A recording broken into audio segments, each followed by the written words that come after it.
دیکھیں اگر آپ ایک دن لیتے ہیں سنڈے، اور فار ایگزامپل سنڈے کو کسی کو بھی ڈینگی کا بخار ہوتا ہے، تو سنڈے میں اگر آپ 6 دن ایڈ کریں تو کون سا دن بن جائے گا؟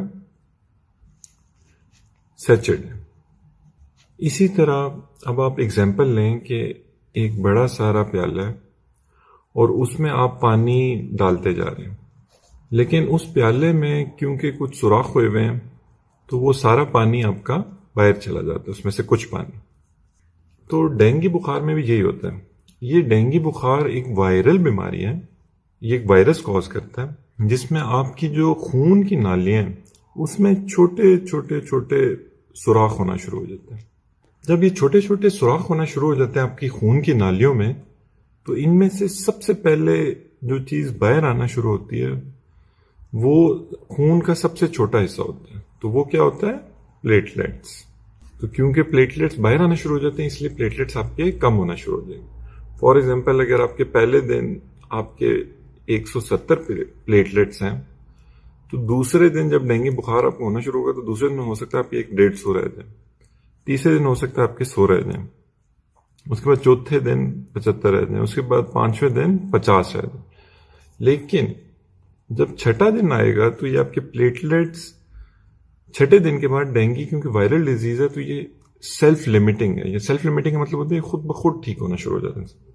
تو چھٹے دن کے بعد دوبارہ آپ کے پلیٹلیٹس بڑھنا شروع ہو جاتا ہے، لیکن کیونکہ لوگ اس دوران کوئی پتے کھا رہا ہوتا ہے، کوئی کچھ کھا رہا ہوتا ہے، ٹوٹکے کھا رہے ہوتے ہیں، تو ان کو یہ لگتا ہے کہ شاید یہ پتے کھانے سے یا ان ٹوٹکوں سے یہ پلیٹلیٹس بڑھ رہے ہیں، جبکہ ایسی بات نہیں ہے۔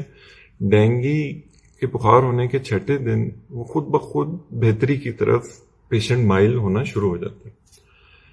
اچھا اب دیکھیں اگر خون کی نالی میں سوراخ ہو رہے ہیں چھوٹے چھوٹے، اور سب سے خون کا چھوٹا کلیہ جو ان سے تھا پلیٹلیٹس وہ تو باہر آ گیا، ساتھ کیا چیز باہر آنا شروع ہو جائے گی؟ ساتھ آپ کی باہر آنا شروع ہو جائے گی واٹر یا پانی۔ اب لوگ کیا کرتے ہیں کہ لوگ اپنا تمام فوکس رکھ دیتے ہیں پلیٹلیٹس پہ، جبکہ اصل جو آپ کا فوکس ہونا چاہیے وہ ہونا چاہیے واٹر پہ، کیونکہ یہ سب سے ڈینجرس چیز ہے۔ دیکھیں اگر آپ کے پلیٹلیٹس خون میں کم ہو بھی جائیں نا تو اس سے کوئی فرق اس طرح نہیں پڑ رہا ہوگا کہ آپ کے جسم پورے میں کہیں پہ بھی خون نہیں نکل رہا، تو یہ ان کی کمی آپ کو کوئی کسی طرح تنگ نہیں کرے گی۔ لیکن اگر آپ کا پانی کیونکہ وہ جب باہر آنا شروع ہوگا اور آپ ڈی ہائیڈریشن میں چلے جائیں گے تو اب کیا ہوگا کہ آپ کے پورے جسم میں چھوٹے چھوٹے السرز بننا شروع ہو جائیں گے، اور اب کیونکہ وہ السرز بنیں گے تو تب پلیٹلیٹس کم ہونے کی وجہ سے بہت زیادہ بلیڈنگ ہوگی۔ اب اس کے بعد جو اگلا چیز جو ہمیں سمجھنی چاہیے اس میں وہ یہ ہے کہ دیکھیں اگر ایک خون کی نالی ہے اور اس میں سے پلیٹلیٹس باہر آ رہے ہیں اور پانی باہر آ رہا ہے تو اس کو ہم کس طرح مانیٹر کریں گے؟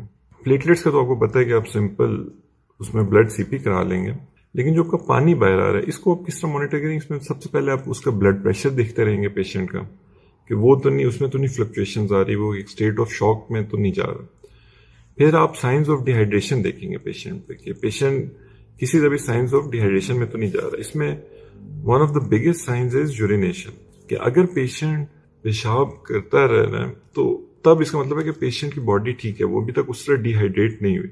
ڈینجر سائن تب ہوگا کہ اگر اس کی یورینیشن اس کو آنا بند ہو جائے یا اس کا کلر جو سا ہے وہ بہت ڈارک ہو جائے، اور خاص طور پہ اگر وہ بند ہو جائے تو یہ ایک بہت بڑا ڈینجر سائن ہوگا۔ پھر ہم پلس پریشر کو بھی دیکھتے ہیں، یہ بھی اگر ڈی ہائیڈریشن میں پیشنٹ جا رہا ہوگا تو یہ بھی اس کی خراب ہونا شروع ہو جائے گی۔ ساتھ ساتھ ہم واٹر کو کہ وہ جو باہر اسکیپ کر رہی ہے اس کو دیکھنے کے لیے کہ وہ کن کن کمپارٹمنٹس میں جا رہی ہے تو ہم الٹرا ساؤنڈ بھی اس پیشنٹ کے کراتے جائیں گے۔ اب ڈینگی کا ایک ہی ٹیسٹ ہے جو ڈینگی اسپیسیفک ٹیسٹ ہے، DS1 جسے آپ کہتے ہیں، یہ اب پہلے دن سے ڈینگی کے پازیٹیو ہو جاتا ہے، اور یہی سب سے یوزفل ٹیسٹ ہے کیونکہ باقی تمام ٹیسٹ ڈینگی ہونے کے کچھ عرصے بعد پازیٹیو ہوتے ہیں۔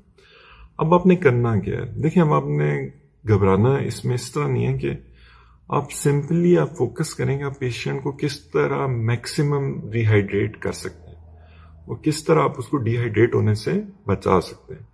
یہ آپ کا سب سے امپورٹنٹ پوائنٹ ہے، کیونکہ اگر آپ اس کو ڈی ہائیڈریٹ نہیں ہونے دیں گے تو اس کو السر نہیں بنیں گے، السر نہیں بنیں گے تو اس کے بلیڈنگ پوائنٹس نہیں ہونا شروع ہو جائیں گے، اور اگر اس کی بلیڈنگ نہیں شروع ہو جائے گی پورے باڈی میں تب یہ جو پلیٹلیٹس کم ہو بھی رہے ہیں اس سے کچھ مسئلہ نہیں ہوگا۔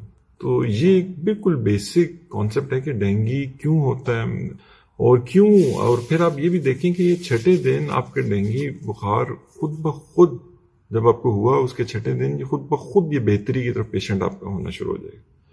تو اس کی کوئی خاص ٹریٹمنٹ نہیں ہے, کوئی ویکسین نہیں ہے, کوئی ایسی دوائی نہیں ہے جو ڈینگی کے خلاف کام کرے. ہم نے بس صرف پیشنٹ کا جو واٹر لیول ہے, جو اس کی ہائیڈریشن لیول ہے, اس کو مانیٹر کرتے رہنا ہے کہ وہ اس کا کمپلیٹلی ٹھیک رہے. اگر آپ کو یہ ویڈیو